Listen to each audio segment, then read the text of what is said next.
Service Sports Radio. Ang taginting ng FM at lakas ng AM. sa iisang himpilan Pinagsanib na puwersa. para sa mas malawak na Serbisyo publiko. Radyo Magic 78, Sports Radio 918 Radyo Pilipinas, Radyo Publiko 738 at Radyo Pilipinas World Service. mapapakinggan na Sa Capital 104.3 FM. Capital 104.3. AM and FM Collab. Sa Capital 104.3 FM. Radyo Pilipinas. Radio Pilipinas and Capital 104.3 Collab. Paano nga ba mag-register para magkaroon ng schedule sa Bagong Pilipinas Presidential Action Center? Narito ang mga dapat gawin. Gamit ang iyong mobile device, pumunta sa eGovPH app. Pwede itong i-download mula sa Apple App Store o sa Google Play Store. Gumawa ng account. Ilagay ang email address, valid mobile number, pagkatapos ay makakatanggap ka ng one-time code sa iyong email. Gamitin ang code sa eGov app para sa verification ng iyong account at ng mga impormasyong ibinigay. Congratulations! Meron ka ng eGovPH app account.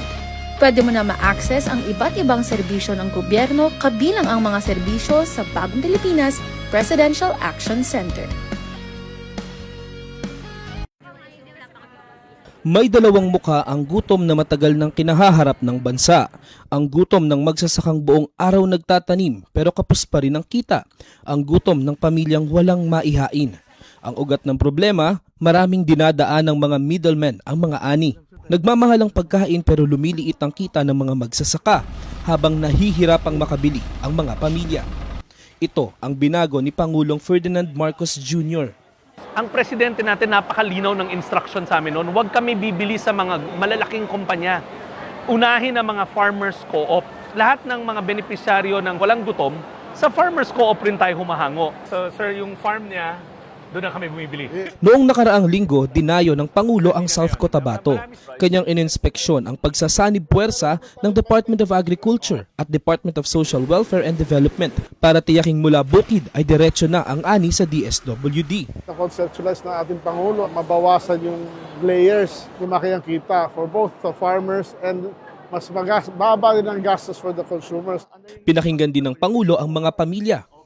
Ngayon, mas makakain na talaga kami ng 3 beses sa isang araw. Kanin na. May ulam na sir, may protein na tayo eh. Ganito, hindi na kayo nag-aalala na lalo na kayo, ang dami ninyong pinapakain.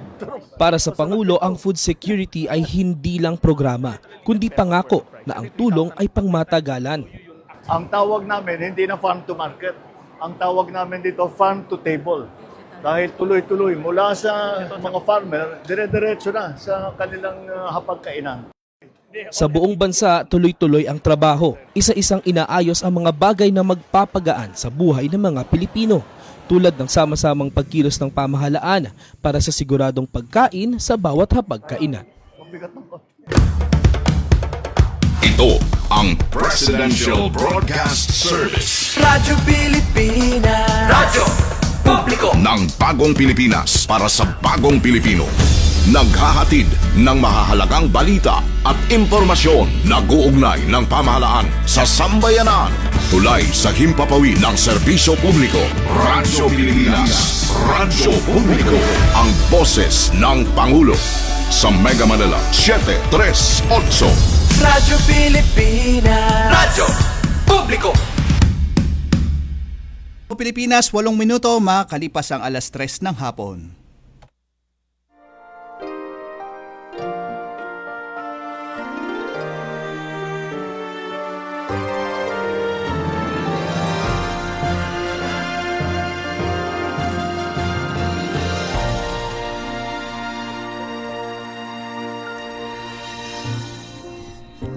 Isang magandang hapon po sa inyong lahat at welcome po tayo sa programang Kalinga Hatid ng Red Cross dito po sa Radyo Pilipinas ngayong ika-12 ng buwan ng Hulyo taong 2026. Kamusta po ang bawat isa sa inyo?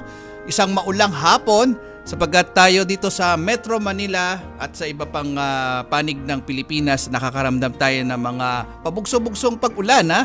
Yan po ay dulot ng itong pinalakas na habagat na nagdaang Super Typhoon Inday na dumaan sa atin at buti na lang, salamat sa ating Panginoong Diyos na hindi siya tumama sa kahit anumang kalupaan dito sa atin sa Pilipinas at bagamat ito'y lumihis pataas, papunta siya ng Taiwan at ng China at syempre kahit papano nagkaroon tayo ng mga pag-ulan dito at yan po ay ating isasaulat sa inyo kung anong mga naging responde ng Philippine Red Cross at tinamaan syempre yung mga kababayan natin dyan sa Mindanao. Inaanyayahan namin kayo hanggang alas 4 po tayo ng hapon at syempre ngayon nais nating pasalamatan na bumubuo ng ating programa mula sa Presidential Communication Office ang ating Secretary Dave Gomez. Kasama yan ng ating station manager dito sa Presidential Broadcasting Service si Sir Alan Alyanige at syempre si Sir Ray Sampang at sa technical side Sir Oli Lopez at si Ma'am Joy Timidan. Kasama nila si Ma'am May at siya Philippine Red Cross ang ating Chairman and CEO Richard J. Gordon kasama ng iba pang Board of Governors natin at ng ating Secretary General Dr. Gwen Pang. Kasama pa yan ng ating mga administrators mula sa mahigit 100 chapters nationwide kasama ng kanilang mga Board of Directors, Red Cross 143 at Red Cross Youth. Okay?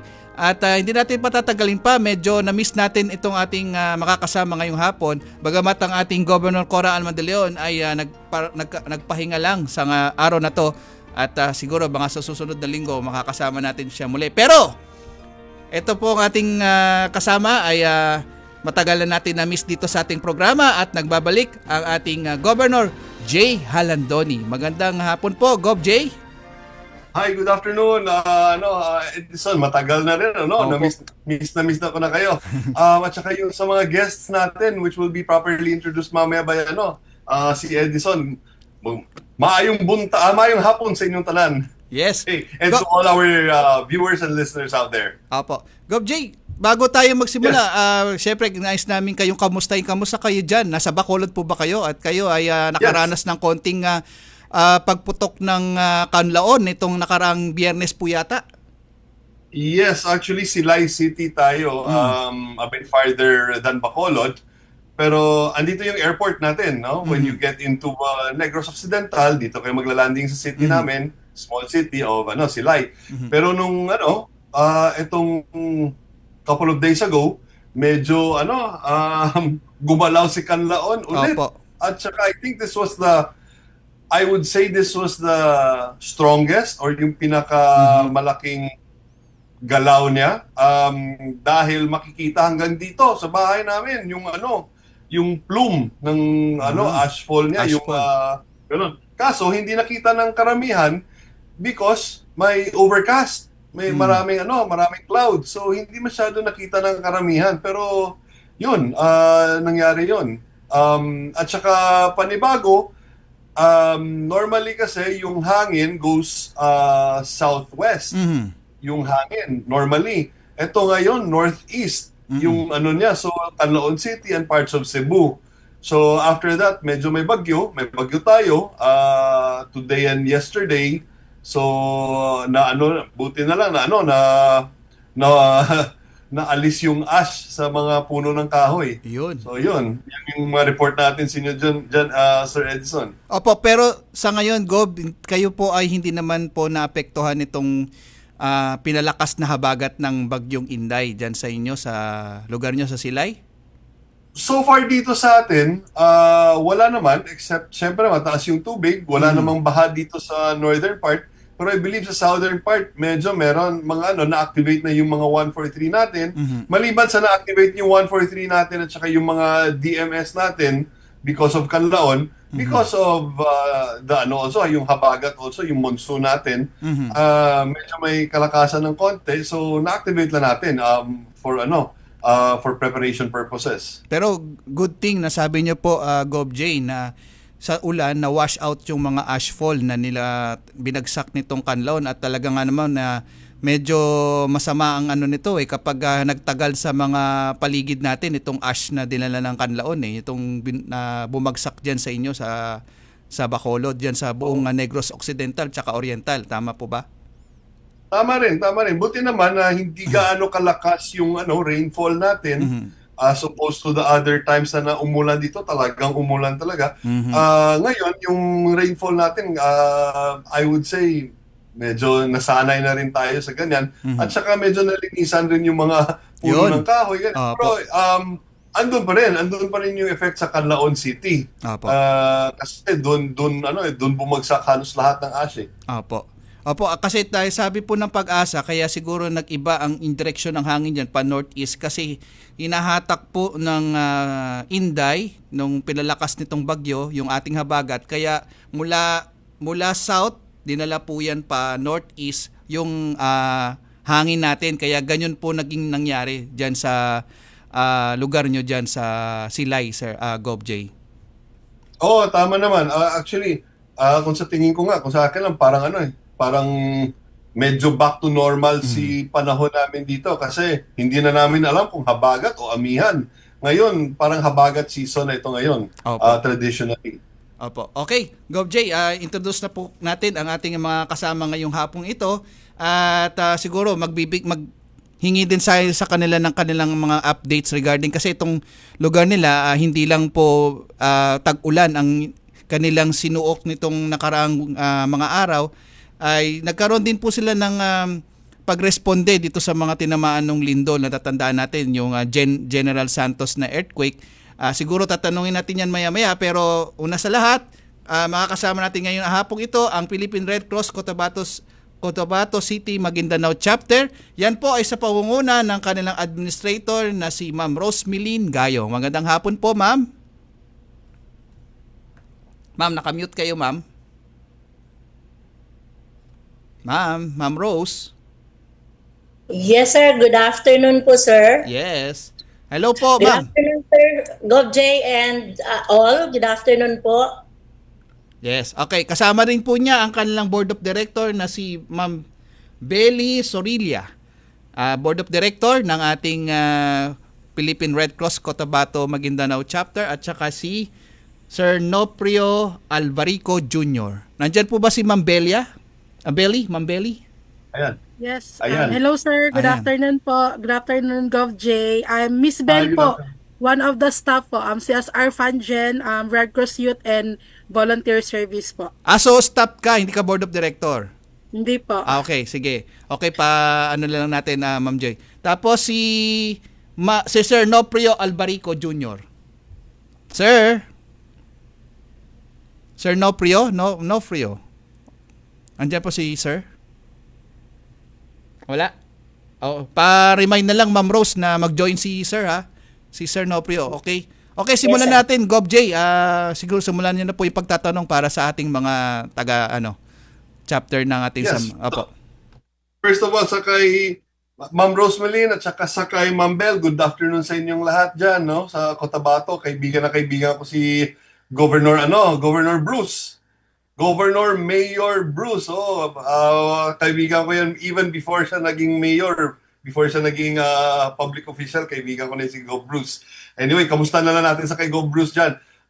So, first of all, tanong natin siguro sa kay Ma'am Rose, gaano kalawak yung sinasakupan ninyo, Cotabato, Maguindanao area? Para at least alam ng mga ng viewers natin. Yes, Gov. Ang Cotabato City, Maguindanao Chapter po, nasasakupan niya po, may dalawang province tayo. Ang province of Maguindanao del Sur at saka Maguindanao del Norte. Meron tayong isang lone city, which is the Cotabato City. At dagdag pa po doon yung tinatawag nating special geographic areas. Sa kabuuan po, sir, mayroon tayong 45 na municipalities, including one city. If we are talking po regarding sa barangay, mayroon tayong 525 barangays na cover ng Cotabato City, Maguindanao Chapter po. So medyo may kalawakan ng yung Maguindanao. Yung sa board of directors naman natin, alala ko dati may isa kong kaibigan pa dyan, si Datu Mani. Ewan ko kung director pa siya o nag-retire na siya. Sino yung mga board of directors natin dyan? Yes, sir. Currently, si Sir Manidsin Balabaran po, kasama pa rin po natin sa Board of Directors. So, ang currently ng mga Board of Directors natin, ang chairman po ng board natin ay walang iba kung hindi si Honorable Muhammad Ali Matabalaw po, si Governor Bruce. Si Governor Bruce. Opo. Ang ating Vice Chairman po, si Honorable Attorney Anwar Malang. And then, ang ating Treasurer sa Board of Directors, si Maureen Cacabelos. And then, ang ating Auditor ay si Engineer Rainier Amil Bahar. Yung mga ibang mga Board of Director po natin, sila Dr. Muhammad Ali Amil, Dr. Sweet Almira Amil din po, si Dr. Teresita Mansilla, isa din po sa ating medyo matagal ng Board of Director. Si Dr. Mojares din po, si Sir Nofrio Albarico, the former OIC po si Sir Nofrio Albarico, sir. And then si Director Commissioner Nasruddin Dunding, si Director by Jihan Amor de Langgalen, Director Hashim Gyamil, Director din po siya ng MSSD. We had the Director Father Francis Sabala, Director Dilna, Director Jacqueline Gamit po, si Director Chancellor Nefertiti Limbona, Director Kalikudzaman Baragir, Director Anwar Upam, Director Norodin Sapal, and Director Bansawan Z. Ibrahim. And it is sad to say po, one of our Board of Director, parang pass away last week lang po, for a few days ago. None other than Honorable Director Abdullah Andang Senior po. Okay, last time I was there, Ma'am Rose, yung host ko dyan, si Ma'am Bay Fatima Sinsuwat pa. Siya yung nag-host sa akin dyan. Tapos, hindi ko makalimutan talaga, nagdala siya ng longkong na lansones na napakasarap. Tapos may ngayon pala, di ba, durian season sa inyo dyan ngayon? Malapit na lang. Yes po. Durian season, marang season, and many fruits po ang nasa in season this time, Gob. If you had time, you are still welcome to visit Cotabato, and we are very much willing po to accommodate you po. Kasama ko dyan. Ay, nako, kasama si Edison dyan. Ako, Edison. Sige, Yes, ako magiging tour guide sa'yo doon. Ay, tatanong ko lang, Gov J, ito kasing sa laki ng sinasakupan nila diyan sa Cotabato. Ano ang terrain diyan sa inyo? Mountainous po ba o kapatagan ng area diyan sa lugar nyo o madagat po? Ma'am Rose? Ano po ang ating terrain dito, sir?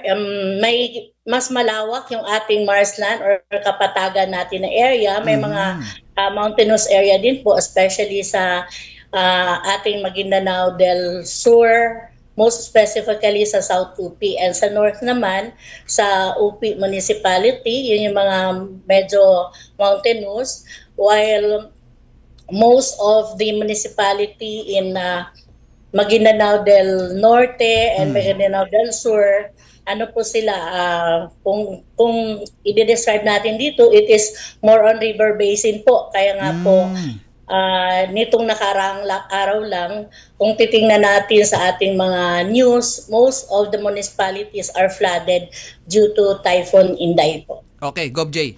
Pero, yes, tanong ko dyan, siguro si Ma'am Bella naman, no? O tanong natin, sa mga, si Ma'am Rose just mentioned na yung mga municipalities natin experience some flooding. Gaano ka tindi or gaano ka, hindi naman masyadong baha, pero explain to us or yung situation dyan sa inyo. Ma'am Bell? Ayan po. So, good afternoon po. Yun nga po, our team with Ma'am Rose po is conducting an assessment po and monitoring along with our Red Cross 143 on the ground dahil meron pong pagbaha, no?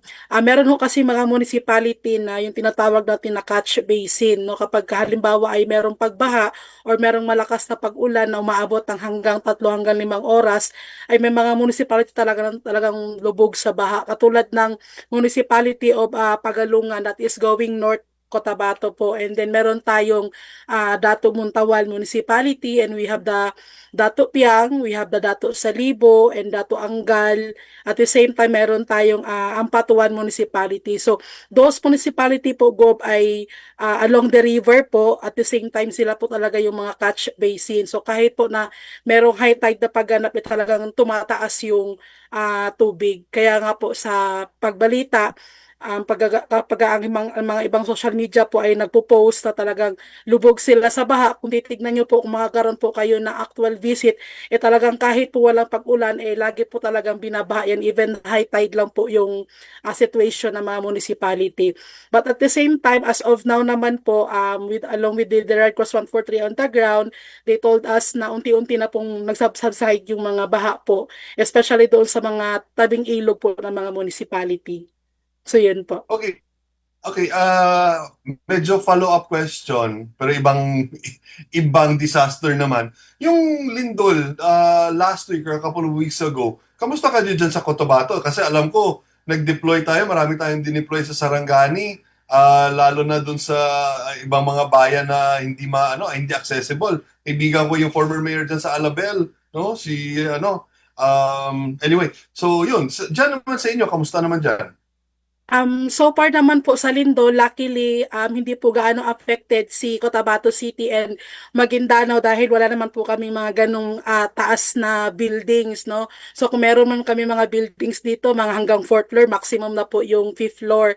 So ang nagawa pong support ng ating chapter from Cotabato City, Maguindanao ay nagpadala ho tayo ng 3 wash train volunteers natin po para mag-head po ng ating water tank sa 3 province po ng General Santos, Sarangani po. So, yun po yung nagawa nating operation. And sumama din po yung aming team namin after po ng council meeting with the CDRRMO. At the same time, the PDRRMO ay nagkaroon po tayo ng inspections po sa mga eskwelahan, sa mga buildings po, mga opisina, kung if ever ba na ito ba ay safe pa na papasukan ng ating mga employees natin. So far, wala naman pong naitalan ng mga major cases po. Sa ngayon po, kapag every time po na nagkakaroon ng earthquake, dahil po napapalibutan din po kami ng dagat, ayan no, so yun po yung mga tsunami alerts monitoring po namin, along with our board of director po ng PBOX na si Engineer Emil Bahar po. Oh, yun. Yun po. Pero naramdaman niyo talaga dyan. Naramdaman niyo talaga dyan yung lindol. Yes po, may kalakasan po yung Lindol, lalo na po sa mga along the river kasi medyo malambot po yung lupa. Katulad ko po, Gov, ang bahay po namin ay along the river. So kahit po na mga 3 point something, let's say 3.5 to 4.5, medyo may kalakasan na yung yanig no, ng aming bahay natin dahil malambot yung lupa kapag along the river po kasi. So kung along the river ka, itong nakaraang mga araw na malakas yung tubig, ingat kayo dyan, lalo na malapit kayo sa ilog, ha? Bel?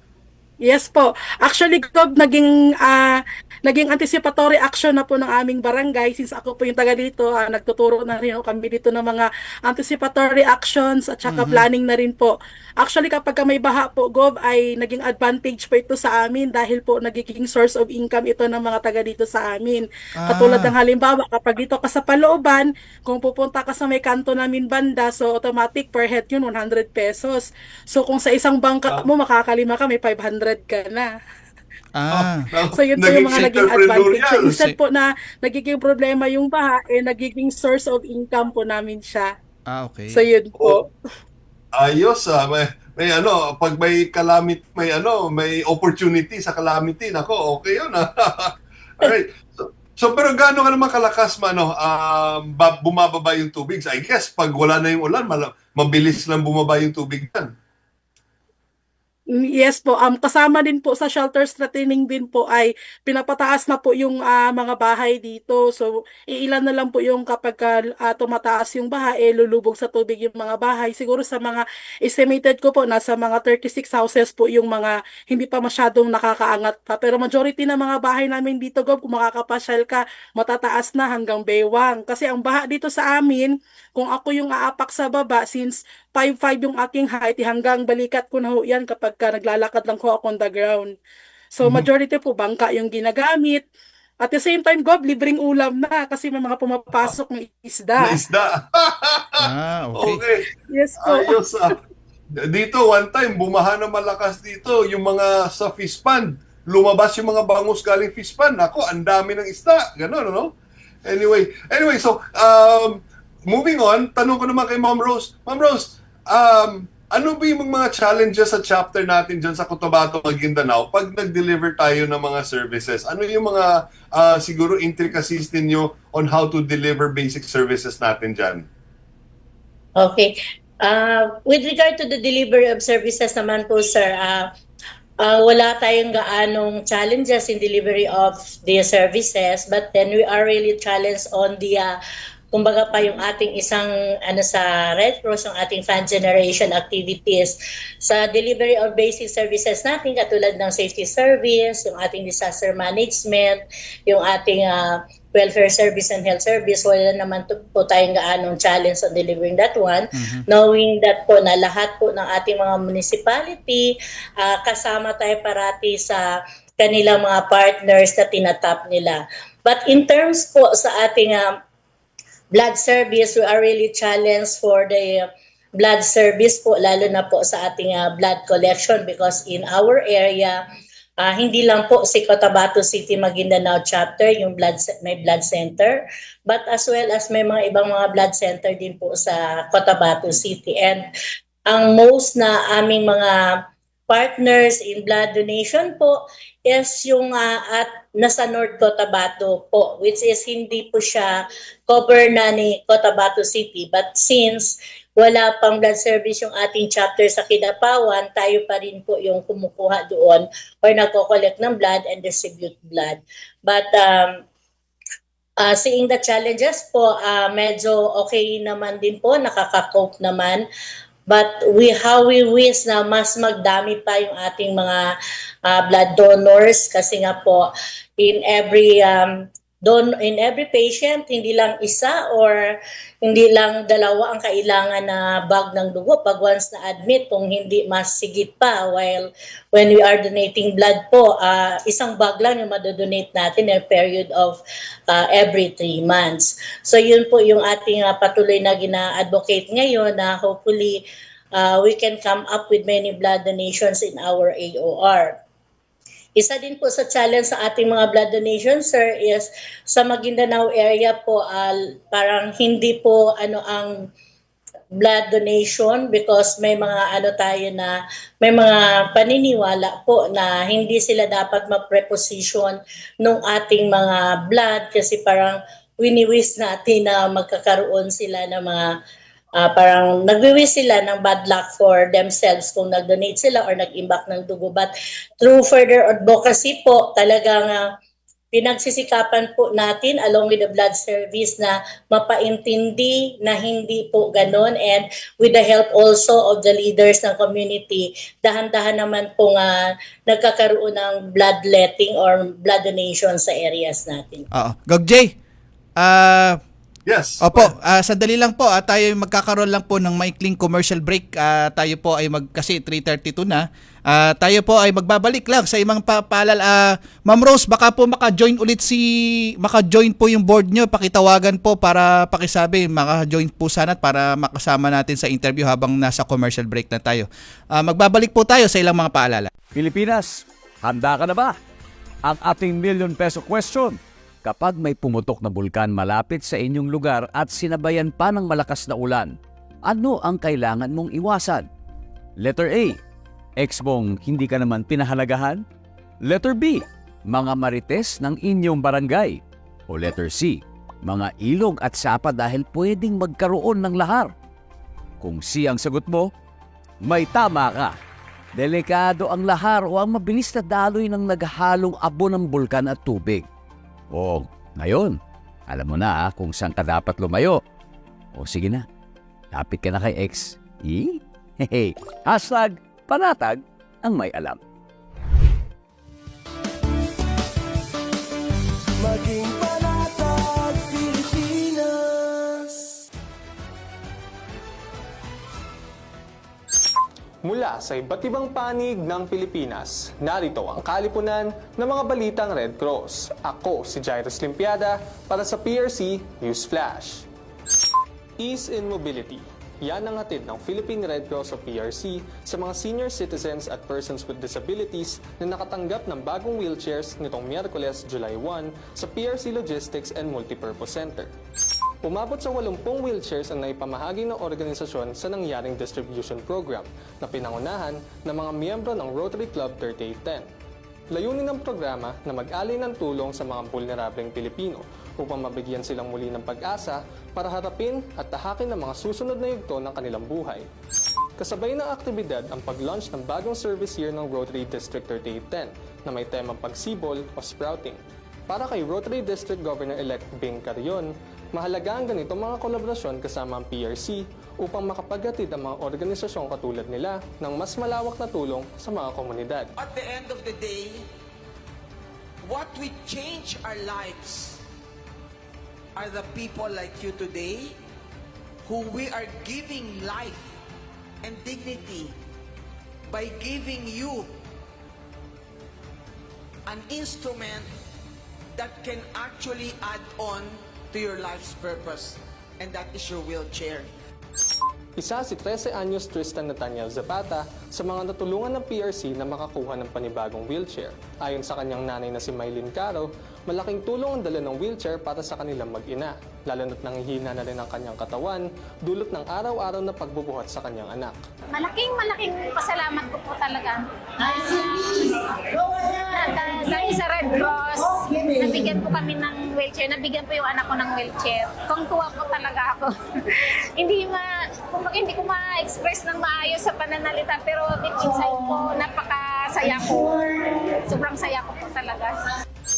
Kabilang ang naturang inisyatiba sa Mobility for Dignity program ng PRC na naglalayong makapagandog ng wheelchair sa bawat senior citizen, PWD, at people with mobility impairments na lubos na nangangailangan. Kasalukuyan nakaupo sa 231 ang bilang ng wheelchairs na naipamahagi ng organisasyon sa hilagang parte ng Pilipinas ngayong taon.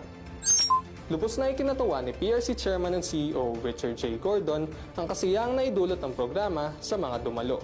Aniya, hindi dito nagtatapos ang tulong na inaalay ng PRC dahil mananatili itong nakaantabay para sa anumang serbisyo na kanilang hingiin. Dagdag ni PRC Secretary General Dr. Gwendolyn Pang, ang wheelchair na hatid ng organisasyon ay hindi lamang assistive device, kundi isang paraan upang mas umayos ang kalidad ng buhay ng kanilang mga benepisyaryo.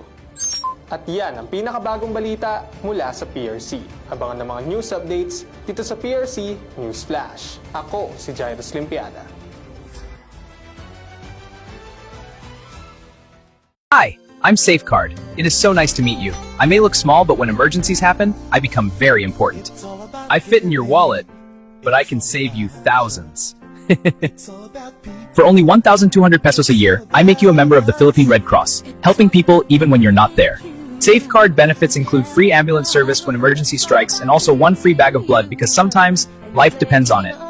I've got your back. Accident benefits make sure you and your loved ones are safe, like having a superhero in your wallet. I may be small, but with me you carry protection, kindness, and courage. You're never alone when emergencies strike. Get your Safeguard today. Carry it with you, protect lives, empower families, and be a hero. Make a difference. Save a life.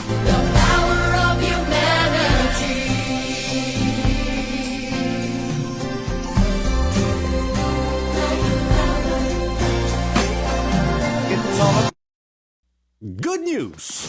Ang inyong pinagkakatiwalaang Radyo Pilipinas nasa TV na.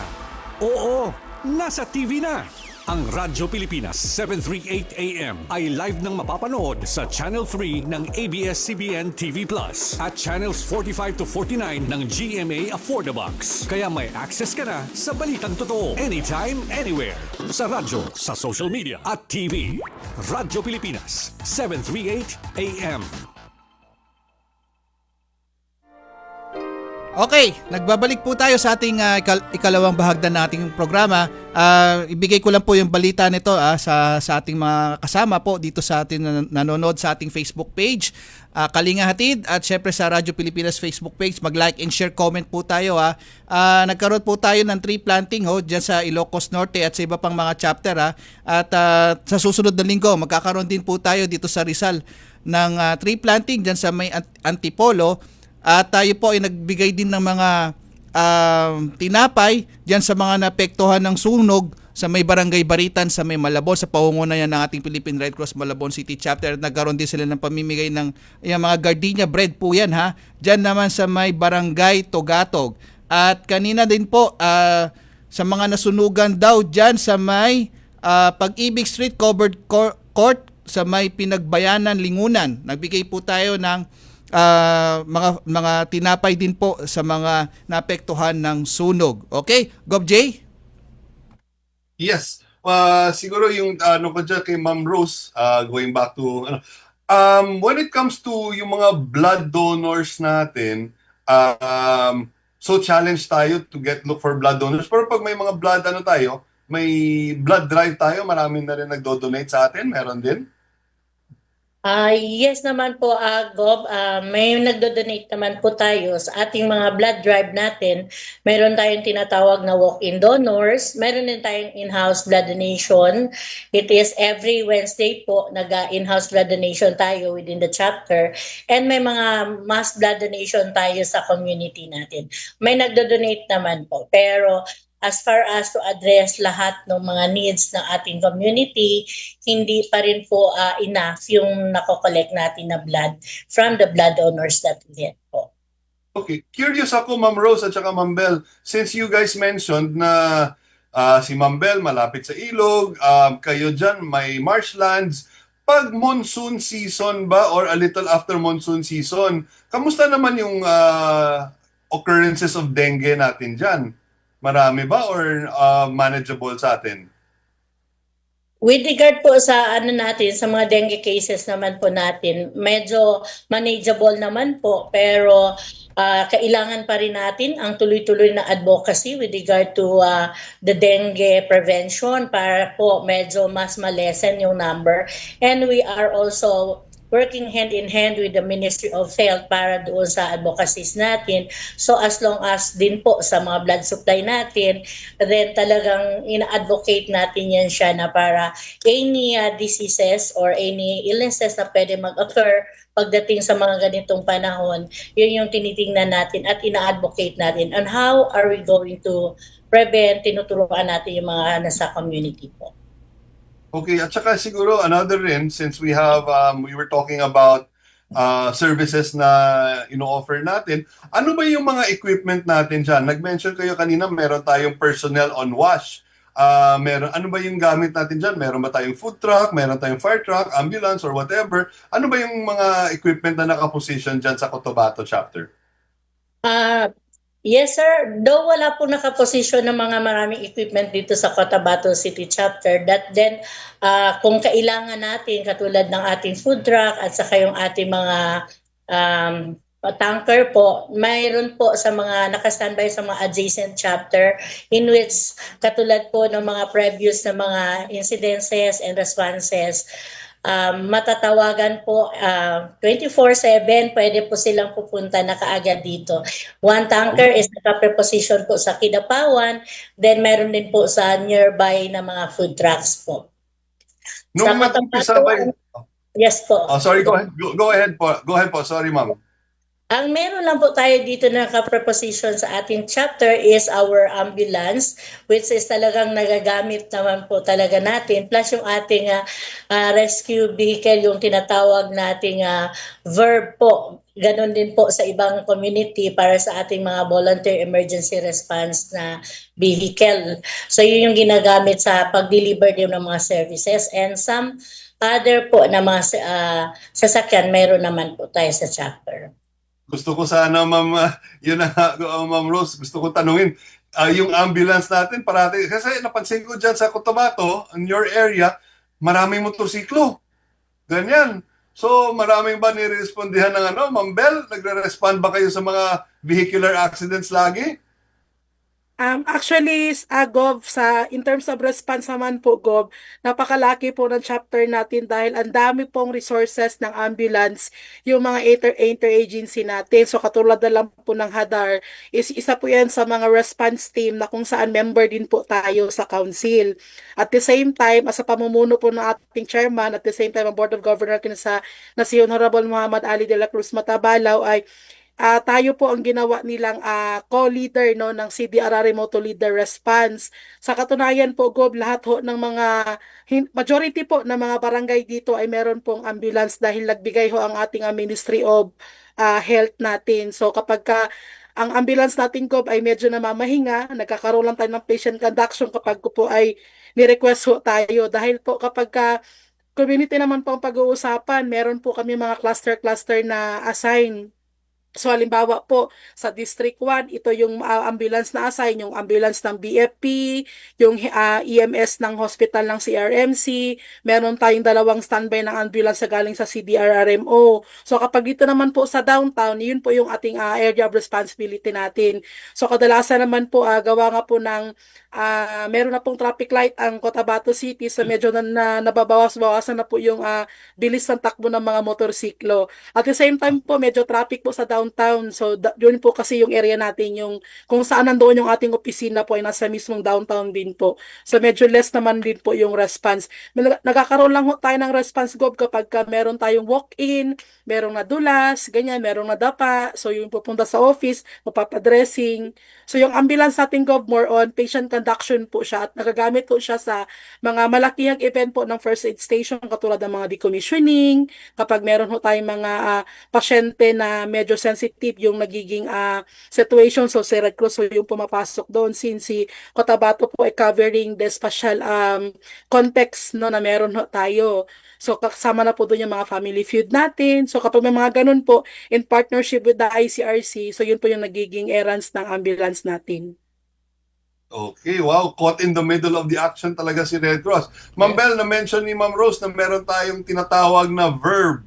Pero hindi pa naintindihan ng mga karamihan ng mga listeners natin, viewers natin. Ano ba yung verb? Oh, may English language ba tayo? May exam ba tayo? Verb, action, word. Ano ba yun? Ma'am Bel?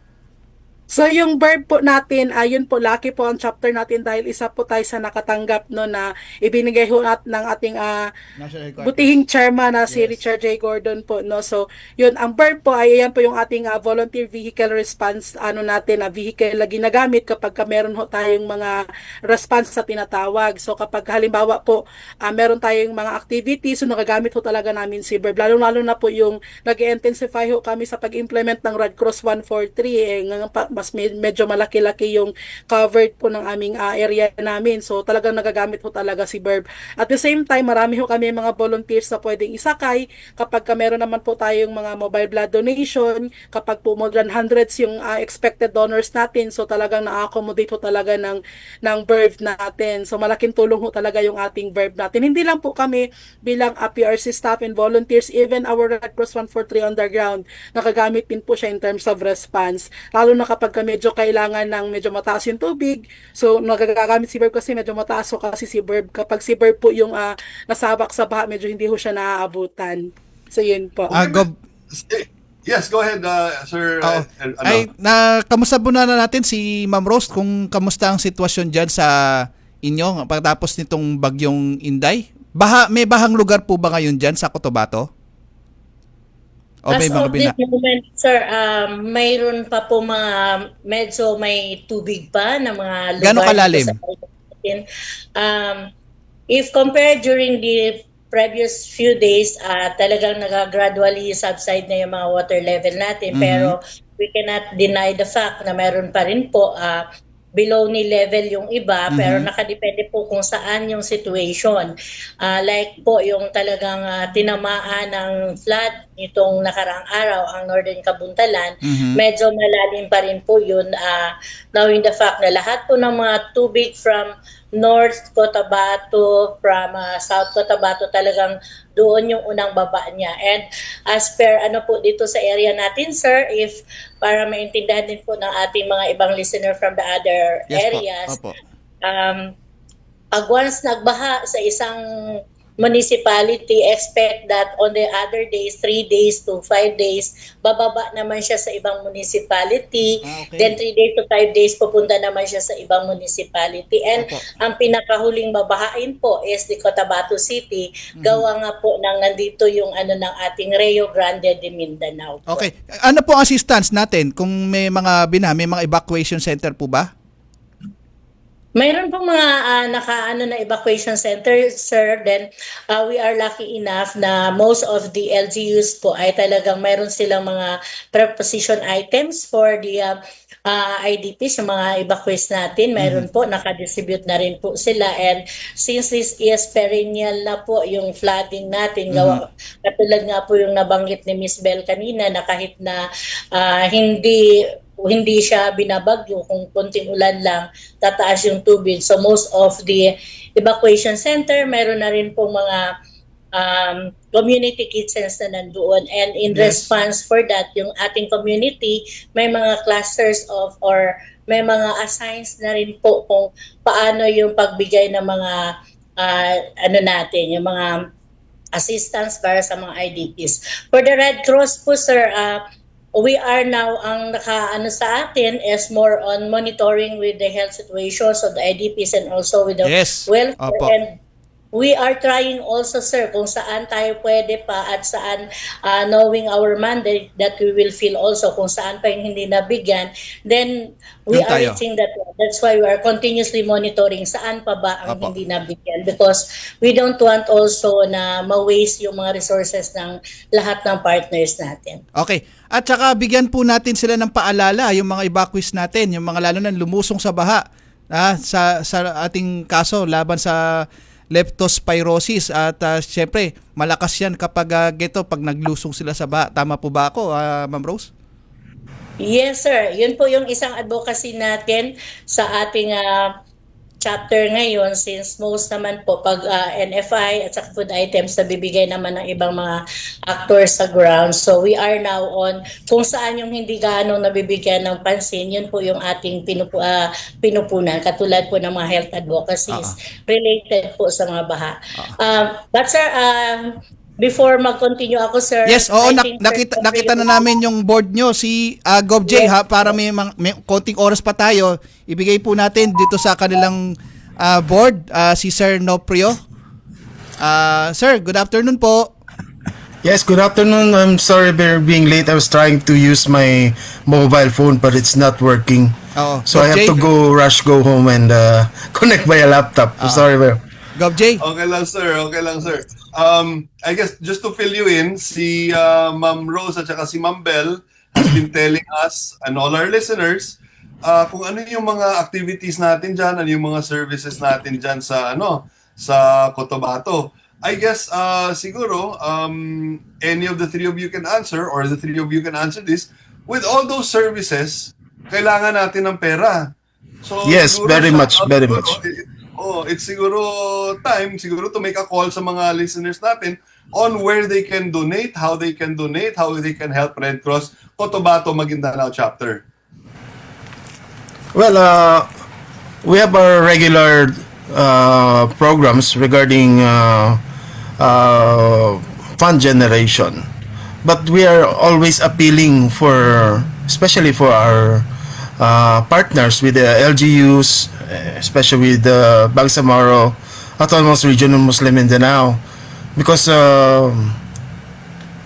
we were always trying that they could have the Maguindanao chapter with regarding to our relief and advocacy, especially in the first aid and disaster preparedness. So we will still continue doing that. Yes, sir. Okay, thank you. Ma'am Rose, ano yung mga natin? Ano yung ibang mga fund generating activities natin dyan? Alam ko si Ma'am Bell, may may bugsay na yan eh. Pwede na. At saka, Gob, yung pangtawid tulay, pangtawid ilog program. Ayun. Tsaka yung Gob, pinapatanong ng ating Gob Cora lagi sa ating program, yung ating kamusta yung kanilang programa para sa safeguard, nasaan na sila? Yan pong laging tinatanong. Safeguard natin. Ma'am Rose, kamusta yan? With regard po sa ating safeguard, sir, ang ating promotion dito sa ating safeguard, ginagawa po natin ito in exchange po kasi hindi talaga na ang safeguard dito.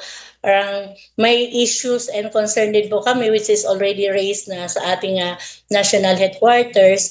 So ang ginagawa po ni Philippine Red Cross Cotabato City Maguindanao chapter po para ma-promote natin yung safeguard is we try to exchange training for safety services para mag-avail sila ng safeguard natin. Ganun din po, we are promoting during Brigada Eskwela, during the PTA meeting, at saka doon sa mga nagpapatrain ng ating safety service, talagang pinopromote natin. And we are always including this one during our talk with the council's meetings at different municipalities and also with the province po. Yun po yung natin. And with the board of directors po, talagang they are really helping us to come up with this so-called safeguard. Pagdating po sa ibang mga event natin sa ating fund generation, this upcoming August 12 po, magkakaroon po tayo ng tinatawag ng Walk for Humanity. That is in celebration with the IHL month po. So, yun po yung natin. And there are also some other ways na para makapromote tayo. Pero ang pinaka natin is more on with the membership activities po. Okay, so yung tanong ko dyan is, of all your activities, ano yung talagang nakakadrain ng resources natin? Yung blood services natin ba? Or yung ibang mga services?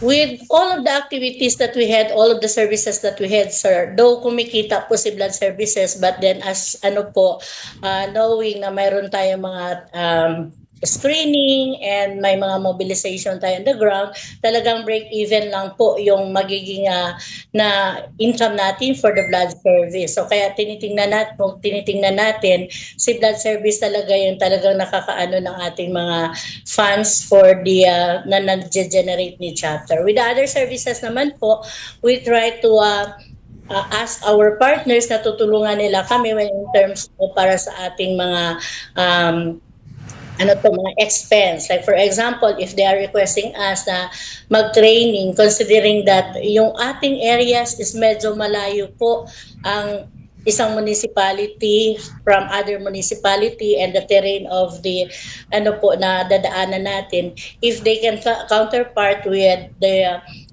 yung ating fuel po, nagpapa-counterpart din po tayo sa kanila para po magkakaroon tayo ng cost cut and at the same time maka-add-on din po sa ating fund generation yung mga gina-counterpart nila. Gov J, tayo po ay naubusan na ng oras at napakabilis ng ating talakayan at napakabilis din ng oras natin kaya naubusan na tayo ng oras. Siguro hihingan na natin ng mga final message ng ating mga panauhin. Umpisahan po natin kay Ma'am Bel.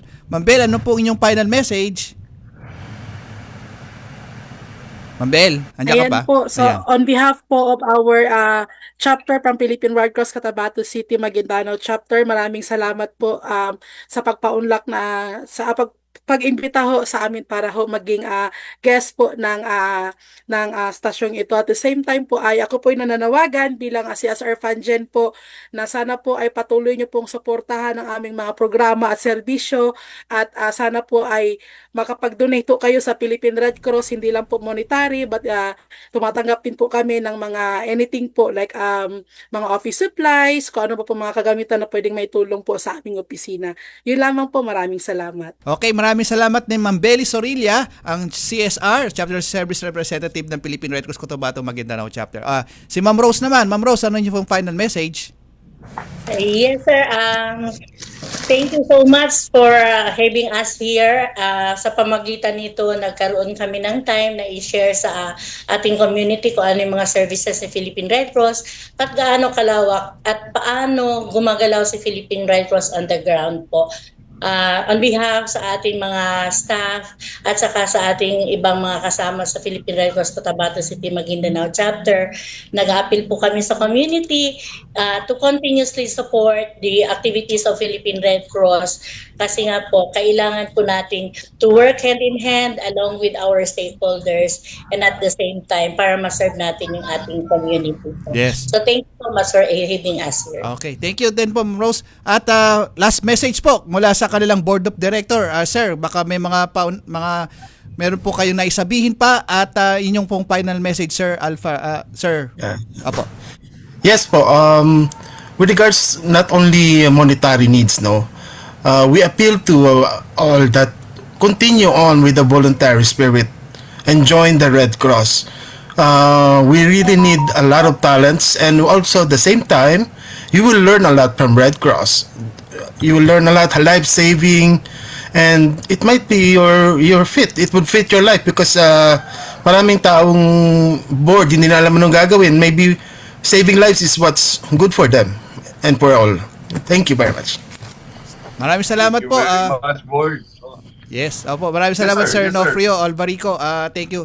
At siguro baka pag nagkita-kita tayo dito sa National Headquarters pag nakapunta po kayo dahil alam ko may training po ang inyong chapter Yes. para sa 143. Siguro sa mga susunod na araw po yan. Okay, Gov J, napakabilis ng ating oras. Talaga nga naman. Hindi na po namin kayo ng final message sa Gov J. Well, first of all, I will take into serious consideration yung invite ni Rose at saka ni Belle dyan sa sa Cotabato City. Kasi miss na yan yung lugar na yan, yung lugar ninyo. I have fond memories over there. So yun. At saka sa kay Board Alvarico, if ever Yes, sir. you're sana makapunta kayo sa NHQ para makita natin yung natin, yung Yes, mga sir. systems natin, yung pang-equipment natin, at saka yung anong mga trainings na maidulot natin sa mga ninyo, sa mga people of yung mga staff natin dyan and members of Cotabato Maguindanao chapter. Marami tayong maitulong, lalo na ngayon. Habagat season sa inyo dyan, tsaka sa amin dito sa Negros, nararamdaman na namin. Pero Yes. sabi nila, may ewan ko, nabalitaan nyo ba, sir? May Super El Nino. Ewan Yes. ko, matuloy si Super El Nino. Hindi na nga. Hindi na maintindihan. Wala na. Oo. Hindi na maintindihan. Tama ka, sir. Oo. Diyan ba sa inyo, is the weather pattern changing or changed or pareho lang in the past 10 years? Sir, Board? So yun po, according po doon sa ongoing Y-Adapt activity po namin ay it really changing po talaga. So this hindi lang po actually hindi lang po 10 years yung comparison niya. 3 years po Gov J yung changes po talaga ng climate natin dito. So minsan pa ulan-ulan tapos biglang iinit, so ulan na naman, hindi biglang hahangin. So yun po talagang changing po Hindi na talaga yung maintindihan. climate change. Yes po. Okay. Okay, sige. Okay. Sir Ed. Opo, maraming salamat sa ating programa. Ngayon na po ang ating Kalinga Hatid ng Red Cross Radio Pilipinas. Ngayon po ika-12 ng buwan ng Hulyo, taon 2026. Maraming salamat, Gov J. Sana po sa mga susunod na episodes natin, next month tayo po ay 20 years na. Maraming salamat din sa technical side, Sir Oli Lopez, Ma'am Joy Timidan at si Sir Ice Adan. At susunod na po pagbabalita natin ni Sir Albert Sebastian, kasunod niya ng programa ni Vance Fernandez Purson ng Pilipino. Maraming salamat po sa extension ng oras. Oras ay 4:01 ng hapon.